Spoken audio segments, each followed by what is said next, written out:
Ambulance లో సర్పంచ్ ప్రమాణ స్వీకారం, తప్పుడు కేసుల ఖాకీలపై వేటు. ఇక అన్నవరంలో పురోహితుల సస్పెన్షన్, గూగుల్ కు ఢిల్లీ హైకోర్టు క్లాస్. ఇలాంటి వార్తల్ని ఫటాఫట్ చూసేద్దాం. జనగామ మండలం వెంకిరియాల గ్రామ సర్పంచ్గా గొల్లపల్లి అలేఖ్య ఎన్నికయ్యారు. అయితే దురదృష్టవశాత్తు ప్రమాణ స్వీకారానికి కొన్ని రోజుల ముందు ఆమె తీవ్ర అనారోగ్యానికి గురయ్యారు. పరిస్థితి విషమించడంతో వైద్యులు ఆమెకు శస్త్రచికిత్స నిర్వహించారు. సర్జరీ అనంతరం ఆమె కనీసం బెడ్ పై నుంచి లేవలేని స్థితిలో ఆసుపత్రిలో చికిత్స పొందుతున్నారు. ఈ క్రమంలో నిన్న నూతన సర్పంచ్ల ప్రమాణ స్వీకారానికి గడువు ఉండడంతో అలేఖ్య తన బాధ్యతను స్వీకరించాలని నిర్ణయించుకున్నారు. దీంతో ఆమె అంబులెన్స్ లోని గ్రామానికి చేరుకున్నారు. అంబులెన్స్ బెడ్ పై ఉన్న అలేఖ్యతో సర్పంచ్గా అధికారులు ప్రమాణ స్వీకారం చేయించారు. త్వరలో అనారోగ్యం నుంచి కోలుకుని గ్రామస్తులకు సేవ చేస్తానన్నారు అలేఖ్య. తెలంగాణ పోలీస్ డిపార్ట్మెంట్లో ప్రక్షాళన పట్టాలెక్కింది. వరంగల్ జిల్లాలో 3 ఖాకీలపై సస్పెన్షన్ వేటు పడింది. ACP Nandiram Nayak, inspector Gopi, SI Vithal ను సస్పెండ్ చేస్తూ తెలంగాణ డీజీపీ శివధర్ రెడ్డి ఉత్తర్వులు జారీ చేశారు.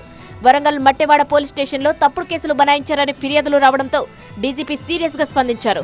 సమగ్ర విచారణకు ఆదేశించారు. కమిటీ నివేదిక ఆధారంగా క్రమశిక్షణ చర్యల్లో భాగంగా సస్పెన్షన్ వేటు వేశారు. ఏసీపీ నందిరామ్ నాయక్ గతంలో వరంగల్లో విధులు నిర్వహించారు. ఇక సీఐ గోపి, ఎస్ఐ విఠల్ ప్రస్తుతం సీసీఎస్ లో ఉన్నారు. కాకినాడ జిల్లా అన్నవరం సత్యనారాయణ స్వామి దేవస్థానంలో 6 పురోహితులపై సస్పెన్షన్ వేటు పడింది. పాలకులలో నిర్వహించిన సత్యనారాయణ స్వామి సామూహిక వ్రతాల్లో భక్తులను డబ్బులు డిమాండ్ చేశారనే అభియోగాలపై చర్యలు చేపట్టారు. నవగ్రహ దానం కోసం 500, అన్నదానం కోసం 250 రూపాయలు ఇవ్వాలని 6 డిమాండ్ చేశారనే ఫిర్యాదులపై ఈవో త్రినాథ్ సీరియస్ గా స్పందించారు. సూపర్వైజర్ స్థాయి 3 పురోహితులు సహా మరో 3 కలిపి 6 పురోహితుల్ని సస్పెండ్ చేశారు. అలాగే పాలకులలో వ్రతాల పర్యవేక్షణకు వెళ్లిన ఆలయ సిబ్బంది రాజుకు కూడా ఛార్జ్ మెమో జారీ చేశారు. సోషల్ మీడియా, ఈ-కామర్స్ సైట్లలో తమ అనుమతి లేకుండా తమ ఫోటోలు, వీడియోలు వాడుతున్నారని పవన్ కళ్యాణ్, ఎన్టీఆర్ ఢిల్లీ హైకోర్టులో వ్యక్తిత్వ హక్కుల పిటిషన్లు వేశారు.